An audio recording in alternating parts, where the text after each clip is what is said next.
পাঁশকুড়ায় সংসদ সভায় আবাস যোজনা নিয়ে দলের বিরুদ্ধেই ক্ষোভ উগরে দিলেন তৃণমূলের পঞ্চায়েত সদস্য। তার বক্তব্য, যাদের দোতলা পাকার বাড়ি আছে, যাদের বাড়িতে দুটো করে এসি আছে, তারাই বাড়ি পাচ্ছে। জনগণ আমাদের কুকুর শিয়াল বলে গালাগালি দিচ্ছে, এমনকি কুকুর শিয়ালের মতো আমরাই শুধু বাটামের মার খাবো, অন্যরা খাবে না। রাজনৈতিক বিতর্ক তুঙ্গে পাঁশকুড়া 1 নম্বর গ্রাম পঞ্চায়েত এলাকার উত্তর মেছো গ্রামের তৃণমূল পঞ্চায়েত সদস্য ভক্তিপদ দে সংসদ সভায় দলের বিরুদ্ধে ক্ষোভ প্রকাশ করেছেন। 2025-এর সংসদ সভা হয় পাঁশকুড়ায়। সেখানে উপস্থিত ছিলেন বিধায়ক প্রতিনিধি, পাঁশকুড়া ব্লকের জয়েন্ট ভিডিও সহ পঞ্চায়েত সমিতির সভাপতি, সহ সভাপতি, গ্রাম পঞ্চায়েত ও পঞ্চায়েত সমিতির প্রতিনিধি সহ প্রশাসনিক কর্তারা। সংসদ সভায় যখন পঞ্চায়েত মেম্বারদের সমস্যার কথা শোনা হয়, ঠিক সেই সময় তৃণমূলের পঞ্চায়েত সদস্য ভক্তিপদ দে তিনি আবাস যোজনা নিয়ে সংসদ সভায় এক রাশ ক্ষোভ উগরে দিলেন দলেরই বিরুদ্ধে। তিনি সংসদ সভায় ক্ষোভ উগরে বললেন, একাধিকবার আবাস যোজনার তথ্য প্রমাণ বিডিওর নিকট জমা দেওয়া সত্ত্বেও কোনো প্রকার কোনো পদক্ষেপ নেওয়া হয়নি। তদন্ত হোক, তদন্ত যেন সঠিকভাবে হয়। কেউ যেন ধামাচাপা দেওয়ার চেষ্টা করছে, তাদের ব্যক্তিগত ইন্টারেস্ট আছে বলে এমনই মন্তব্য করেছেন তিনি। যার দোতলা বাড়ি আছে, যার বাড়িতে দুটো এসি আছে, তারাই আবাসের বাড়ি পাচ্ছে, অথচ যারা মাটির বাড়িতে থাকে তারা আবাসের বাড়ি পায়নি। এর যদি প্রমাণ নিতে চান তবে আপনারা স্পটে চলুন, নয়তো আমি মৃত্যুবরণ করব। এভাবেই ক্ষোভ উগরে দিলেন তৃণমূলের পঞ্চায়েত সদস্য। এই আবাস যোজনা নিয়ে যেখানে যেখানে জানানোর কথা আমি সেখানেই জানিয়েছি, এমনকি সিএমআরও দপ্তরেও আমি জানিয়েছি, তবু কোনো সুরাহা মেলেনি। জনগণ আমাদের কুকুর শিয়াল বলে গালাগালি দিচ্ছে, আমরাই শুধু কুকুর শিয়ালের মতো জনগণের বাটামের মার খাবো, কিন্তু অন্যান্যরা মার খাবে না। যদিও সংসদ সভায় এই মন্তব্যের সঠিক কোনো উত্তর দিতে পারেননি ব্লক প্রশাসন ও পঞ্চায়েত সমিতির কর্তারা। এই নিয়ে কটাক্ষ করেছে বিরোধী দল বিজেপি।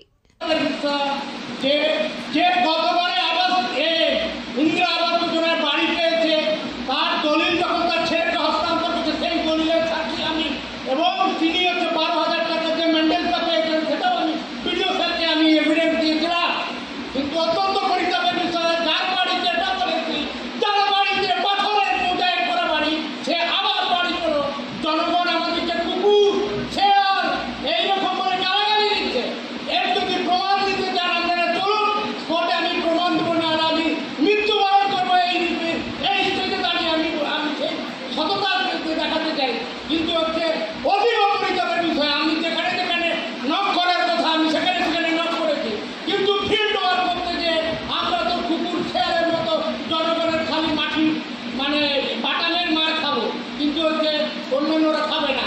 সেই জায়গাগুলো আমি ধরিয়ে দিতে চাই। এখনো বলছি, আমি আবার সিএমআরে কমপ্লেন করেছি ওই একই জিনিস নিয়ে, যেটা আমরা এ হোক, তদন্ত হোক, তদন্ত করে যেন সঠিকভাবে হয়, কেউ যেন না ধামা চাপা দিয়ে দেয়। এইটা আমার বারবার মনে হচ্ছে, কেউ যেন ধামা চাপা দিয়ে দিতে কারো ভেতরে ইন্টারেস্ট আছে যে আবাস যোজনা হবে স্বচ্ছতার প্রতীক হিসাবে। এটা আমার বক্তব্য। আর একটা বক্তব্য আছে বিডিও স্যারের কাছে, আপনারা যখন আমরা গ্রাম পঞ্চায়েতের সদস্য হই, তখন আপনারা যেসব নাম এসেছিল যে এরা বয়স্ক ভাতা পাবে, এদেরকে আর দুয়ারে অ্যাপ্লিকেশন করতে হবে না। অত্যন্ত পরিতাপের বিষয় যে তারা বয়স্ক ভাতা পাচ্ছে না, তারা মৃত্যুর মুখে, কারো 85 বছর, কারো 88 বছর বয়স হয়ে গেছে, তারা বলছে এইবার তো আমরা মরে যাব, আমরা কবে পাবো? তার উত্তর আমরা দিতে পারিনি। আমি বিডিও স্যারের কাছে এই উত্তরগুলো যথাযথভাবে কামনা করি। এখানে ব্লক সংসদ সভাতে তৃণমূল, বিজেপি, সিপিএম, কংগ্রেস বলে কোনো কথা নেই। যারা পঞ্চায়েত মেম্বার, পঞ্চায়েত সমিতি মেম্বাররা থাকেন, তো উনি পাঁশকুড়া 1-এর পঞ্চায়েত সদস্য। আবাস যোজনায় ওনার এলাকায় একটা সার্ভে হয়েছিল, সেই সার্ভেতে যিনি উপভোক্তা, তিনি আমাদের যে ব্লকের সার্ভে টিম গেছিল, তিনি দেখেছেন তিনি মাটির বাড়িতেই থাকেন, ছোট বাড়িতে থাকেন, তাকে বাড়ি অ্যালটমেন্ট দিয়েছে। তো উনি পরবর্তীকালে একটি বাড়ির ছবি নিয়ে তার বাবার, উনি দাবি করছিলেন এই বাড়িটা তার। তো সেই নিয়ে আমরাও ইনকোয়ারি করেছিলাম, করে দেখেছি একই উপভোক্তার বাড়ি এসছে। তো সেই ক্ষেত্রে তার উপভোক্তার লিস্টে নাম আছে, তিনি এখনো স্যাংশন পাননি, টাকা পাননি। তো এটা নিয়ে ওনাকেও বলা হয়েছে যে পরবর্তীকালে দেখা হবে বা পরবর্তীকালে সিদ্ধান্ত নেওয়া হবে। তো সেই নিয়ে উনি ওনার ক্ষোভ বহিঃপ্রকাশ করেছেন। আমরা ব্লক সংসদ সভায় যে উত্তর দেওয়ার বা যেভাবে ওনাকে বলার সেটা বলেছি।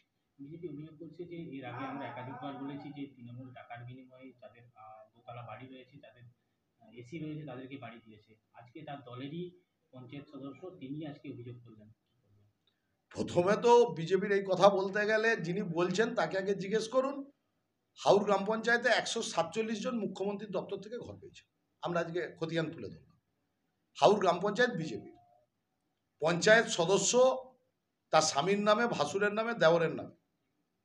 পঞ্চায়েত সদস্য ছানাগড়ের, তিনি প্রধানের ভাসুর, তিনিও মুখ্যমন্ত্রী দপ্তর থেকে আবাস যোজনার টাকা পেয়েছেন। কাকে ক টাকা দিয়েছেন? তো এই অভিযোগ সম্পূর্ণ ভিত্তিহীন। বরঞ্চ আমাদের কাছে অভিযোগ আসছে বিজেপি পঞ্চায়েত সদস্যরা বিভিন্ন গ্রাম পঞ্চায়েতে তারা বিভিন্ন ক্ষেত্রে কাট বানিয়ে নিচ্ছে। আমরা সেটা সরকারিভাবে যা করার সেটা করব। বিজেপি আরেকটা অভিযোগ করছে যে ব্লক অফিসার। দেখুন, এটা তো নতুন ঘটনা না, এই ঘটনা অনেক পুরনো। এটা তৃণমূলের প্রতিনিয়ত একটি কালচার তাদের। আর এটা আপনাদের মাধ্যমে বলবো, যাই হোক, তৃণমূলের ওই পঞ্চায়েত মেম্বারের শুভবুদ্ধির উদয় হয়েছেন বলে উনি প্রতিবাদটা করেছেন। এর আগে এরকম ঘটনা অনেক ঘটেছে, আমরাও ভিডিওর দ্বারস্থ হয়েছিলাম। ভিডিওকে আমরা রীতিমতো লিখিত অভিযোগ সহ, ছবি সহ সে সমস্ত বাড়ির আমরা দিয়েছিলাম, যারা প্রাপক এবং যাদের বাড়ি পেয়েছে, তালিকাতে নাম উঠেছে, তাদের কি ধরনের বাড়ি রয়েছে, পাকা বাড়ি, সেগুলো ভিডিওকে বলেছি। ভিডিও কোনোরকমভাবে সেই ব্যবস্থা নেয়নি। তা তৃণমূল কাটমানির ওপর নির্ভরশীল, সেই তৃণমূল কাটমানির উপর নির্ভরশীল, সেখানে দোতলা বাড়ি থাকলেও কোনো অসুবিধা নেই, এসি থাকলেও কোনো অসুবিধা নেই। যে কাটমানি বেশি পরিমাণে দিতে পারবে তারই তালিকাতে নাম আসবে। এটা তৃণমূলের অভ্যাস হয়ে গেছে, এ নিয়ে আমাদের কোনো সন্দেহ নেই। তো আমরা এটা নিয়ে সব রকম আমরা সচেতন রয়েছি। অমর অটোমোবাইল এখন আপনার প্রিয় শহর দাঁতনে। ইয়ামাহা কোম্পানির সমস্ত ধরনের মোটর বাইক নিতে আজই চলে আসুন অমর অটোমোবাইলে। আমাদের ঠিকানা দাঁতন কালীচর্দি হাট, দাঁতন হাসপাতালের কাছে। আমাদের এখানে পাবেন ইয়ামাহা কোম্পানির সমস্ত রকমের মোটর বাইক। প্রতিটি মোটর বাইক কেনাকাটার উপর থাকছে বিশেষ ছাড়। আমাদের ওপর একটি শাখা রয়েছে খাকুরদা ধনেশ্বরপুরে। মোটর বাইক কিনতে আজই চলে আসুন অমর অটোমোবাইলে। যোগাযোগ 9547232150 অথবা 6296512188।